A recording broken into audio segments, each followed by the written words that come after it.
Septembre 1429, où est-ce que nous en sommes dans le destin de Jeanne?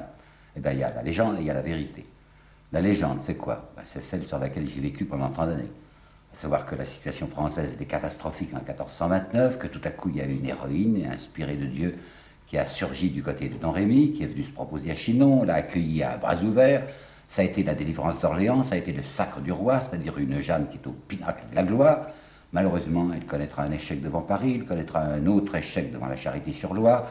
Elle se précipitera de nouveau au combat à Compiègne, elle sera prise, elle sera mise en procès, elle sera brûlée. C'est une espèce d'étoile filante qui se termine par un embrasement. Ça, c'est la légende. La légende, oui.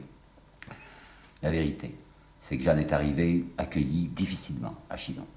C'est qu'on l'a utilisée comme fétiche, pas du tout comme chef militaire pour Orléans, que dès son succès d'Orléans, elle a commencé par paraître fâcheuse et encombrante au roi, qu'on n'a pas cessé de la surveiller, de la mettre à l'écart, qu'à Reims, on l'a mise le plus loin possible des grandes personnalités, et que dès Reims, on en avait par-dessus la tête, et qu'on avait résolu de se débarrasser d'elle.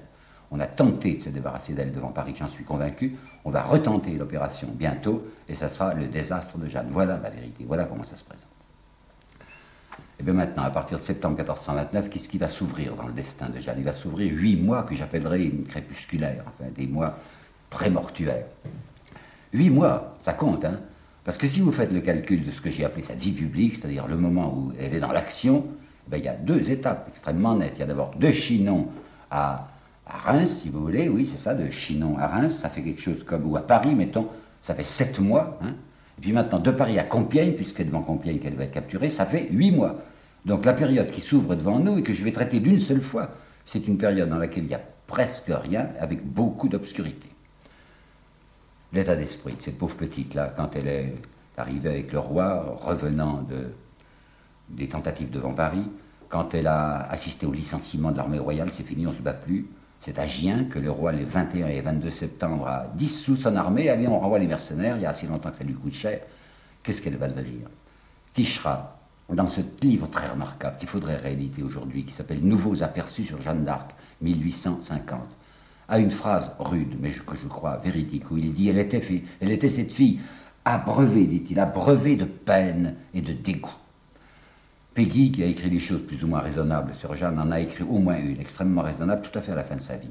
C'est dans sa note conjointe sur la philosophie de M. Descartes, une note conjointe que Peggy n'a pas pu terminer. Il l'écrivait au début de l'année 1914. Le texte est coupé, interrompu, suspendu par la mobilisation, et Peggy ne le reprendra pas puisqu'il va être tué. Eh bien, dans ce très beau texte, dans cette note conjointe, il y a ceci. Jeanne, disait Peggy, était venue vers un roi de chrétienté. Elle avait trouvé un roi homme d'affaires, un roi de courtage. Elle avait cru voir en Charles VII un roi chevalier, elle avait découvert un roi commerçant. Elle avait salué en Charles VII un roi mystique, elle s'apercevait qu'elle était en présence d'un roi politicien. Avec chez lui, dit Peggy, la profonde et orgueilleuse ingratitude et le ressentiment inexpiable du riche envers le pauvre à qui il doit quelque chose, et même tout. Et Peggy disait, ça c'était la plus grande détresse secrète de sa vie, son point de douleur et de catastrophe. Ben, je crois qu'il dit vrai, Peggy. Il a parfaitement compris que la malheureuse petite Jeanne, à l'automne 1429, c'est quelqu'un de très malheureux. Alors qu'est-ce qu'on sait sur elle à ce moment-là? Oh, ben, bien peu de choses. On ne sait guère ce qu'elle a fait.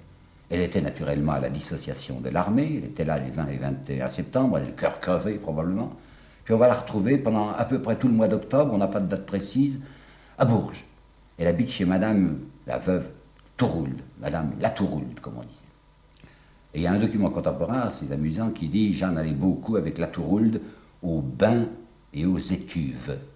C'était très à la mode à ce moment-là, les bains publics, vous savez, les étuves publiques. Au XVe siècle, c'était une période fort dissolue, oui, mais où du moins on se lavait. Alors que plus tard, à la cour de Versailles, enfin chez Louis XIV, personne ne se lave. C'était pestilentiel, vous savez, Versailles, c'était quelque chose d'irrespirable. Alors les gens s'enduisaient de parfums pour essayer d'éviter les odeurs, mais il y avait une haine de l'hydrothérapie. Ça n'existait pas au XVe siècle. Alors Jeanne, elle est tout le temps fourrée avec son amie la Tourould aux bains et aux étuves. On ne la voit pas souvent comme ça. Hein. Mais justement, il faut substituer, c'est tout mon effort, une Jeanne concrète à la Jeanne légendaire. Eh bien, il y a aussi une chose importante à vous dire, c'est qu'elle est contente, malgré tout, d'être bien habillée. Jeanne, maintenant, c'est quelqu'un, vous savez. Elle est mal vue à la cour, elle est en résidence surveillée, mais elle est un personnage de la cour. Alors il faut qu'elle soit bien habillée. Et on lui a payé de très belles robes. Il y avait celle que je vous avais décrite, que le Charles d'Orléans, le duc d'Orléans lui avait fait faire, en fine Bruxelles cramoisie avec sa petite huque en verre perdu. Et nous savons par le procès, je vais vous le dire, qu'elle aimait beaucoup les beaux vêtements. Figurez-vous que dans ces 70 articles, je vous raconterai ça bientôt, les 70 articles d'accusation que l'on va déverser contre elle au procès, il y a l'article 13. Jeanne se fit voir maintes fois parée d'étoffes précieuses, d'or et de fourrure. Article 55. Jeanne fit tourner sa prétendue mission surnaturelle en luxe temporel et en profit, car elle a acquis grand nombre de richesses, grand appareil et grand état. Quand on lui déverse ces accusations sur la tête, la plupart du temps, il crie, il proteste, il dit « c'est faux, c'est pas vrai ». Elle est restée complètement silencieuse. Quand on lui a parlé de ses fourrures, des étoffes d'or, et de ce grand appareil, et de ce grand état, parce que c'est vrai. Il faut bien se rendre compte qu'à l'automne 1429, nous avons devant nous une Jeanne extrêmement brillante. On sait qu'elle aimait les chevaux, il y a Perceval de Boulainvilliers qui a laissé une note sur elle, disant elle aimait les très belles armes, c'est pour ça qu'elle portait sa petite hache de parade. Elle aimait les beaux chevaux, au point que le roi lui en avait payé d'admirables. Le roi lui donnait de l'argent, vous savez ça, c'était pas difficile, il lui donnait pas de considération, mais de l'argent. Il lui a acheté en août et septembre, et nous sommes maintenant là, en août et septembre 1429, il lui a acheté d'abord un cheval de 38 livres, ce qui est déjà pas mal, et un autre cheval qui coûtait 137 livres, une fortune. Donc ce n'était pas que le cheval qui coûtait ça, simplement c'était le caparaçon. Certainement on lui a donné un cheval de très grande parade. En plus, on possède maintenant les comptes royaux, et on voit que pendant les mois d'août et septembre, le roi lui a donné 234 livres plus 13 ducats d'or. Et quant au procès, les gens lui diront « mais vous aviez de l'argent, Jeanne ». Il dira « oui, j'avais à peu près 10 à 12 000 livres ». Mais 10 à 12 000 livres, c'est une fortune à l'époque. Savez-vous que le chancelier de France, c'est-à-dire le premier personnage, celui qui est le plus payé, touchait 4 000 livres par an? Eh bien, Jeanne avait une petite fortune, elle avait fait un magot de 10 à 12 000 livres. C'est une personne considérable, il faut bien vous en rendre compte. Et elle s'ennuie tout de même, vous savez, elle a mauvaise conscience. Elle est contente d'être bien habillée, vous savez, tout le monde n'est pas une si bonne veille, on peut avoir une grande passion religieuse et en même temps ne pas préférer s'habiller comme une pauvresse, comme faisait Simone Veil. Mais enfin, elle a mauvaise conscience parce qu'elle n'est pas là pour ça. Elle n'est pas là pour se promener à travers les rues dans ses costumes splendides, ni non plus pour aller tout le temps aux études. Elle est en résidence surveillée, je vous l'ai dit, mais enfin, elle voudrait bien faire quelque chose. Elle dit, j'ai toujours même ma mission, personne n'y croit plus à sa mission. Alors voilà que brusquement, semble-t-il, fin octobre ou début novembre, on va décider de l'employer. Et là encore, je suis bien perplexe sur cet emploi de Jeanne. Comment l'employer? Elle avait demandé à aller se battre avec d'Alençon. D'Alençon était reparti du côté de ses États, enfin ses propriétés, vous voyez où c'est près de la Normandie.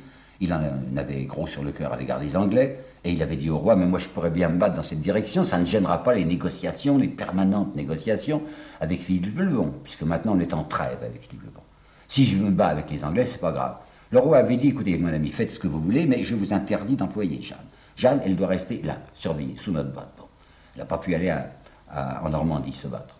Il y a La Hire qui va continuer à faire avec ses affreux, avec ses routiers, un certain nombre d'opérations personnelles. Jeanne n'en est pas.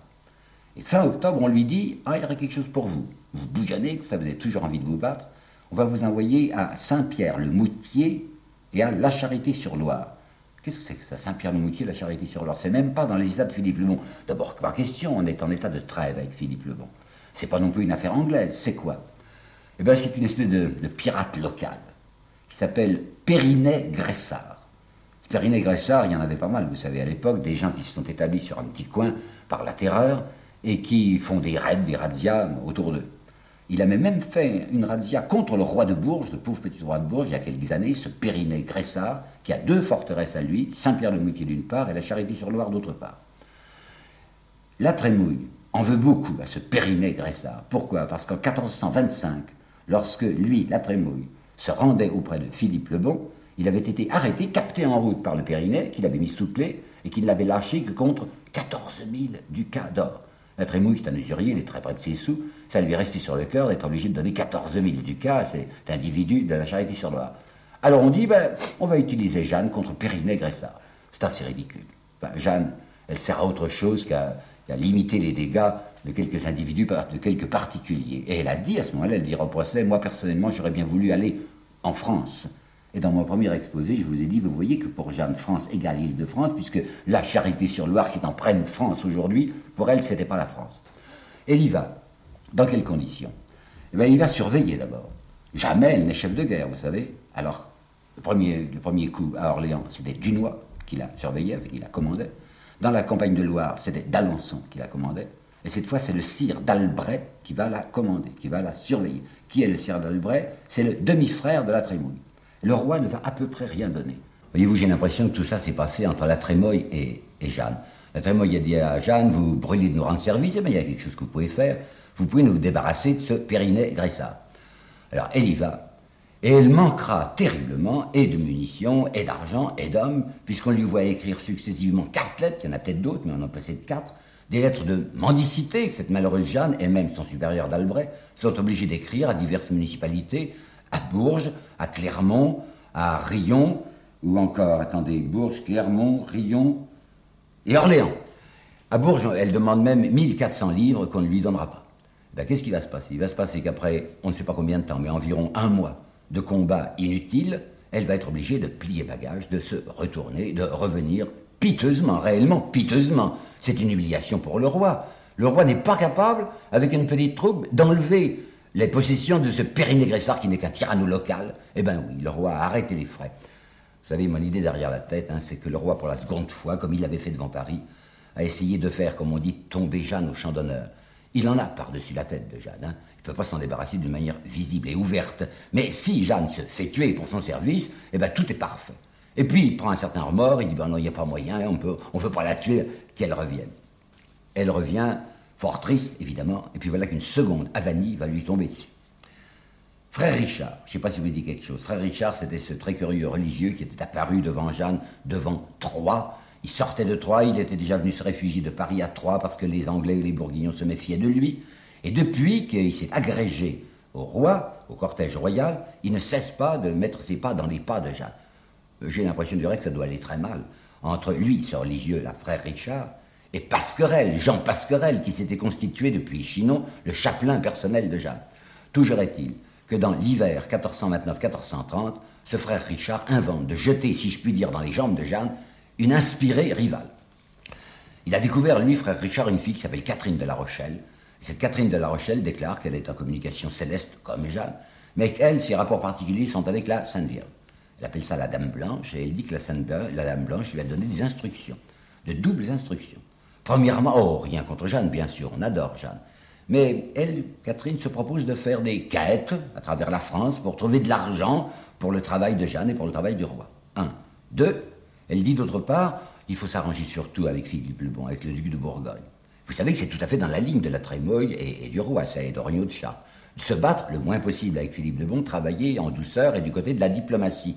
Or, Jeanne est absolument convaincue que Philippe le Bon est un traître. Elle dit la fausse Bourgogne, quelqu'un qui a signé avec nous une trêve fictive. Dès la fin de la trêve, il nous tombera dessus. Et pour arriver à la paix, dit-elle, avec Philippe de Bourgogne, c'est au bout de la lance qu'on obtiendra cette paix. Pas du tout, disait Catherine de la Rochelle. Au contraire, il faut s'entendre aimablement avec ce Philippe. Jeanne se méfie horriblement de cette fille et de ses visions de la Sainte Vierge. Et elle la met au pied du mur. Elle lui dit, je voudrais bien la voir, moi aussi, la Sainte Vierge. Oh, qu'est-ce que cela ne tienne, dit Catherine de la Rochelle, vous n'avez qu'à dormir dans ma chambre, dans mon lit même, et vous allez voir, elle va venir. Alors, 2 nuits de suite, Jeanne passe la nuit avec Catherine de la Rochelle. Et elle s'endort, la première nuit, la pauvre petite. Alors, le lendemain, Catherine de la Rochelle est folle de joie. Elle dit, ah, vous avez dormi. Moi, j'ai vu la Sainte Vierge. Alors, la nuit suivante, Jeanne se pince, s'en fait se mettre dans tous ses états, lutte contre le sommeil pour garder les yeux ouverts. Elle passe toute la nuit à veiller, difficilement. Pas de Dame Blanche, pas de Sainte Vierge.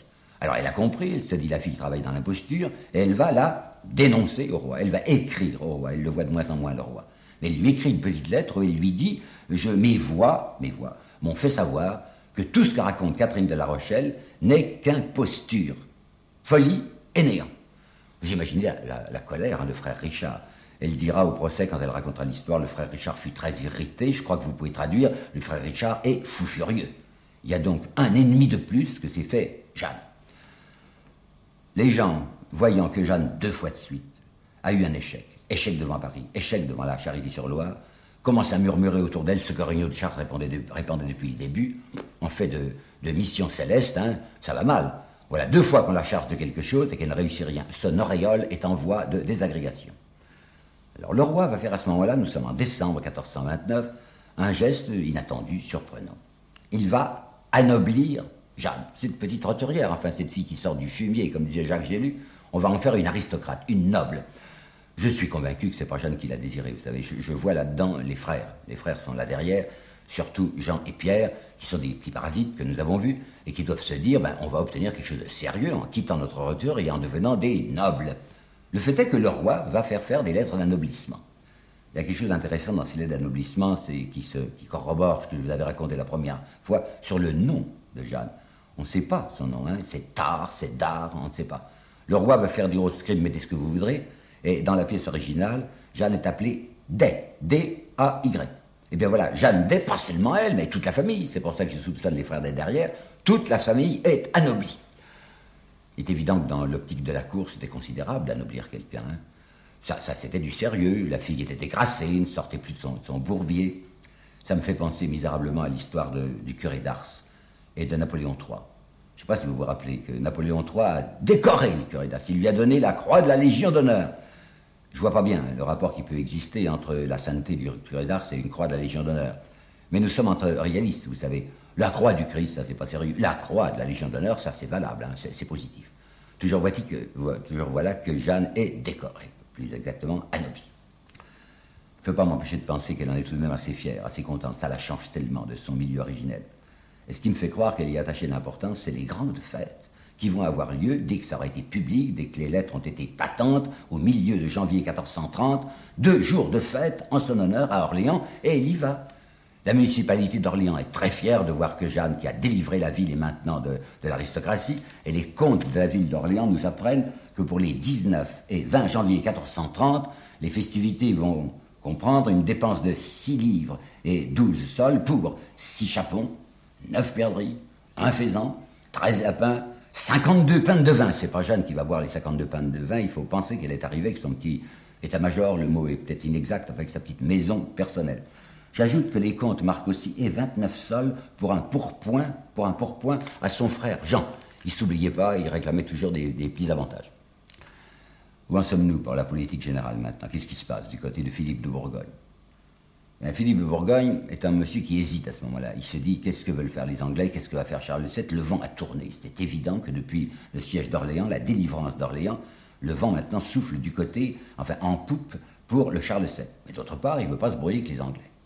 Et vous vous rappelez aussi que par une disposition vraiment scandaleuse, oui, de la trêve du 28 août, il avait le droit, Philippe le Bon, de s'emparer de la ville de Compiègne, dans laquelle le roi avait fait une entrée solennelle le 19 août. C'était incroyable de la part du roi d'avoir lâché comme ça tous les passages de l'Oise et de ne pas concevoir que des gens qui revenaient vers lui pouvaient être scandalisés, d'être reversés à l'adversaire. Eh qu'est-ce qu'il va faire, Philippe le Bon? Il ne va pas y aller à Compiègne. Il pourrait prendre la ville, il a le droit. La trêve lui donne le droit de s'emparer de la ville. Mais comme les gens de Compiègne ne sont pas d'accord, et qu'ils ont dit, nous, on ne veut pas être bourguignons, on veut rester du côté de Charles VII, il ne va, pour l'instant du moins, pas user des moyens de force. Il le pourrait, je vous le répète, d'une manière légale, il faudrait qu'il se batte, il n'a pas envie de se battre, mais il tient toujours la balance égale entre les Anglais et les Français. Il faut dire qu'à ce moment-là, Philippe le Bon est occupé d'autres questions que de politique, il est très occupé d'un nouveau mariage. Un chroniqueur, pourtant un chroniqueur bourguignon, donc favorable à Philippe, dit « il était durement lubrique ». Ah ben, j'en sais rien, mais ce que je sais, que c'est son 3e mariage, il les prend de plus en plus jeunes, cette fois c'est Isabelle de Portugal qu'il va épouser, et cette Isabelle de Portugal, qui est charmante, elle a une suivante, enfin comme on dit, une dame d'honneur encore plus charmante, qui s'appelait Guillemette Marie Guillet, et qui était très remarquable par sa toison d'or. Elle avait des cheveux magnifiques, au point qu'on l'appelait Madame d'or. Et quand on se rappelle qu'à ce moment-là, justement, Philippe le Bon va créer cet ordre, cette grande distinction bourguignonne qui est l'ordre de la toison d'or, on murmurera beaucoup que c'est en l'honneur de sa nouvelle maîtresse. Bien. Ça, c'est des affaires privées. Grand mariage à Bruges, des solennités inouïes, une dépense fastueuse au début de janvier 1430. Mais avant et après, il va se passer 2 choses politiques d'une grande importance. D'abord, le 13 octobre, le régent anglais, Bedford, qui surveille du coin de l'œil de Philippe et qui se dit « mais qu'est-ce qu'il veut faire, Philippe, exactement? Enfin, quelle est sa position ?» Philippe va aller vers la surenchère la plus forte. Alors, pour le rapprocher encore davantage des Anglais, le 13 octobre, Bedford le nomme lieutenant général du royaume de France pour le compte du roi d'Angleterre.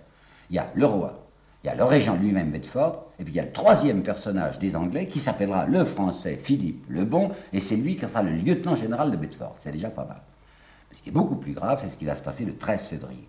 Entre-temps, la trêve avait été renouvelée, la trêve du 28 août allait jusqu'à Noël. Le roi Charles VII était ravi en se disant jusqu'à Noël on est tranquille. Il espérait bien aussi qu'au-delà de Noël on poursuivrait la trêve. C'est d'accord, on va proroger la trêve jusqu'au 16 avril. Ah, nous sommes maintenant à 1430. Hein. Et le 13 février 1430, voilà Bedford qui fait un pas de plus dans la direction de Philippe le Long et qui lui dit « Je vous donne la Brille et la Champagne ». Le roi d'Angleterre se permettait de donner comme ça des territoires français, mais à condition naturellement que vous les conquériez. C'est-à-dire, une fois que nous, les Anglais, nous aurons repris toute la France, eh bien la Brie et la Champagne, ça vous appartiendra à vous personnellement, Philippe le Bon. Intéressant, parce que la Champagne, qui jusqu'à présent ne lui appartenait pas, ça lui permettrait de faire une unité territoriale entre 6 États de Dijon et 6 États de Flandre. Ça ferait quelque chose de continu, une espèce de pseudo-royaume, si vous voulez, de royaume concurrent au royaume de France. Ça l'intéresse, vous savez, il y songe, il y songe. Et Jeanne, pendant ce temps, eh bien c'est la nuit totale. J'admire ceux qui nous disent aujourd'hui, oh, la petite trajectoire de Jeanne, vous savez, on la suit pas à pas, on sait ce qu'elle a fait. Je vous ai déjà montré à plusieurs reprises qu'on ne savait pas souvent où elle était. Eh bien maintenant, au début de l'année 1430, on ne sait rien. Unique chose, 19 et 20 janvier, elle est à Orléans, là où elle boit ses 52 pannes de vin, pas elle-même, mais enfin son petit groupe, mais après le 20 janvier, disparition. Zéro pour février. Il n'y a pas un repère chronologique. On ne sait absolument pas où est Jeanne en février 1430. On sait que le 3 mars, du 3 au 28 environ, elle va être à Sully-sur-Loire. Qu'est-ce que c'est que Sully-sur-Loire? C'est pas un château royal, c'est un des châteaux de La Trémoille. Et La Trémoille, c'est son ennemi. Elle est sous les pattes de l'ennemi. Elle est là au château, surveillée, évidemment très bien habillée, bien nourrie, très contente, malheureuse intérieurement, mais entourée de toutes les prévenances. Mais elle est sous la patte de La Trémoille du 3 mars jusque vers le 28 environ. Période navrante pour elle, vous savez. C'est une pauvre petite qui est bien contente, évidemment, d'avoir des facilités, d'avoir son petit trésor de 12 000 livres, d'avoir des possibilités de faire des cadeaux à son père ou à sa famille. Le père s'est encore fait octroyer 60 livres par le roi. Il ne s'oublie pas, le père d'Arc. Hein. 60 livres par le roi au mois de septembre. Peut-être qu'elle envoie des choses à sa mère, jamais elle n'en parle de sa mère. Mais toujours est-il qu'elle est même pas là pour ça. Enfin, c'est pas maintenant une dame de cour. Jeanne d'Arc, on la voit avec son jasron, avec son armure, on la voit au combat, mais on ne voit pas, et il faut la voir, parce que c'est comme ça. Une Jeanne mondaine, une femme qui va aux études. Alors tout à coup, à la fin de 2 fois dans le mois de mars, 2 fois Jeanne reparaît. C'est pour 2 lettres aux gens de Reims. Vous vous rappelez déjà que le 5 août, c'était une réponse qu'elle faisait aux gens de Reims qui s'étaient dit « Mais partez pas, enfin ne vous en allez pas, si brusquement Philippe le Bon se tourne contre nous, ou si les Anglais arrivent. » Et vous vous rappelez qu'elle les avait calmés, dire « Moi, personnellement, tant que je vivrai, je vais vous défendre. » C'était la lettre râleuse qu'elle avait faite, la lettre refus d'obéissance. Elle leur avait dit, en tout cas, moi, tant que je vivrai, je viendrai à votre secours. Et bien cette fois, au mois de mars 1430, elle va écrire coup sur coup 2 lettres aux Rémois, 16 mars, 28 mars. Pourquoi? Parce que les Rémois sont de plus en plus affolés. Ils savent que l'armée a été dissoute, et ils se disent, mais si on est attaqué soit par les Anglais, soit par les Bourguignons, qu'est-ce qu'on va devenir? Je ne sais pas si vous vous rappelez que j'avais cité un mot de Quicherat dans son texte de 1850 sur Jeanne, où il disait, il y a une certaine jactance chez elle. Et puis Gerson, dont je vous ai parlé aussi, avait employé le mot de caquet. Elle ne manquait pas de caquet.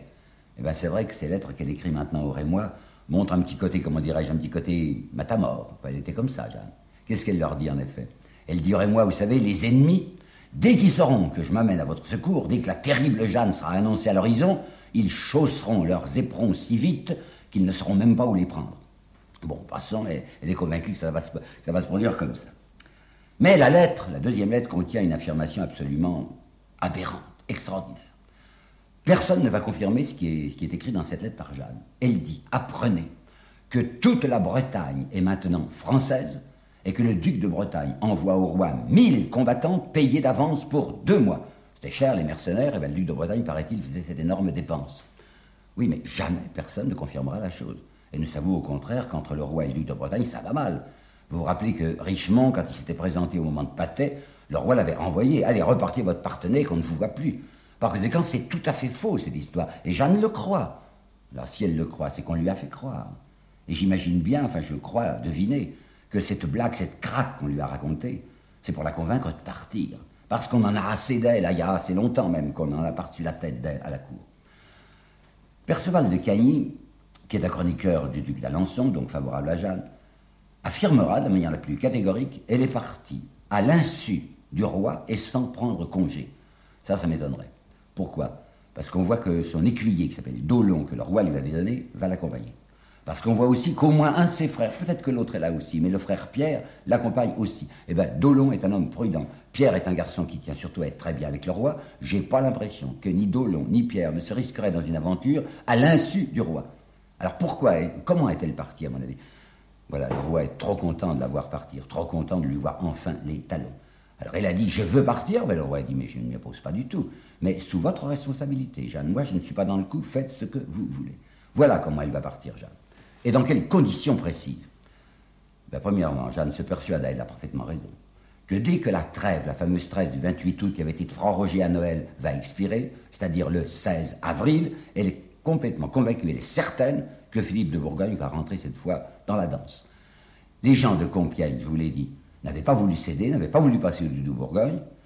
Au début, il n'avait rien fait, il s'occupait de son mariage. Mais maintenant que les trêves se terminent, Jeanne a la conviction, et la raison, je vous le répète, que Philippe de Bourgogne va attaquer. Peut-être pas lui personnellement, il enverra Jean de Luxembourg, enfin il va attaquer Compiègne. Alors elle se dit, ben, il faut que je me tienne là à portée pour secourir les gens de Compiègne quand Philippe de Bourgogne attaquera. Deuxièmement, c'est elle-même qui va recruter des hommes. Le roi ne lui donne rien. Pas même comme avec la Charité-sur-Loire où il y avait la Trémoille derrière. Cette fois, c'est elle toute seule, elle qui va avoir des mercenaires qu'elle payera. À son procès de roi, elle dira, j'avais environ 10 ou 12 000 francs. C'est pas mal, hein? Et bien, c'est avec cet argent qu'elle va payer les mercenaires. On en trouvait comme on voulait, vous savez, des routiers, on appellerait ça aujourd'hui des affreux. Des gens qui sont capables de se battre n'importe où et pour n'importe quoi, pourvu qu'on les paye. Eh bien, elle trouve 200 piémontais, qui étaient sous les ordres d'un certain capitaine Beretta, et c'est ces 200 hommes que Jeanne va prendre à son service. Elle sera, pour la première fois, je souligne, c'est très important, elle sera pour la première fois chef de guerre.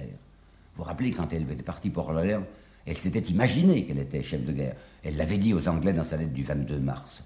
En fait, elle n'était pas chef de guerre, puisque devant Orléans, elle était soumise à Dunois. Dans la campagne de Loire, elle était soumise à d'Alençon. Dans sa petite campagne de la Charité-sur-Loire, elle était soumise à d'Albret. Cette fois, personne. C'est Jeanne qui va conduire elle-même les opérations. Elle est donc chef de guerre avec sa responsabilité des 200 gars, des 200 piémontais qui sont là. Une autre idée qu'il faut bien avoir dans l'esprit. Jeanne avait dit, et ça c'est officiel, c'est certain, quoi. Elle avait dit au départ, oh, j'en ai pour 1 an, guère plus. Elle dira que c'est ses voix qui lui avaient affirmé. Tu sais, Jeanne, on te confie une mission, mais ça ne va pas durer longtemps. 1 an, guère plus. Ben nous y sommes, au bout de l'année. Quand est-ce qu'elle a commencé à travailler? En avril 1429. Et nous sommes en avril 1430. Par conséquent, Jeanne, qui avait dû tout le temps garder ça dans le fond de ta tête, se dire, j'en ai pas pour bien longtemps, maintenant elle sait qu'elle n'a plus qu'un tout petit espace devant elle. Elle a sans doute quelques semaines, puisque les voix lui ont dit, ça ne durera pas davantage. Alors ce tout petit espace qui lui reste, au moins faire quelque chose, au moins agir. Et bien la voilà qui part, on ne sait pas exactement la date, mais on sait que c'est au début d'avril 1430. Elle part aventurière, elle part chef de bande et chef de guerre si vous voulez, elle part pour ce tout dernier parcours, et petit, et au bout, la mort.